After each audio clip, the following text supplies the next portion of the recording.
खबर शामिल करते हैं हमारे रिपोर्टर गुलाम नबी खाकी की रिपोर्ट के मुताबिक ज़ईफ़ुल उमर शख्स जिसकी वालदा का मकान तामीर शुदा जिस पर नाजायज़ काबिज़े ने नाजायज़ तौर पर कब्जा कर लिया और ज़ईफ़ुल उमर और उसकी अहलिया दर बदर की ठोकरें खाने पर मजबूर हैं। इस बूढ़े शख्स का कहना है कि मेरी औलाद में सिर्फ एक बेटा है जो कि भट्टा खर्च पर मेहनत करके रोज़ी रोटी खुद भी और हमें भी खिलाता है, मगर मज़कूरा जो मकान है मेरी तमाम ज़िंदगी की जमा पूंजी है।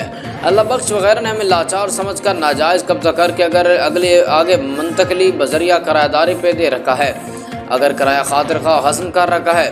इस नाजायज़ कब्ज़े के मुतालिक फॉर्म में और इदारा रेवेन्यू में दरख्वास्त भी दी हैं, मगर वागुज़ार होता नज़र नहीं आ रहा।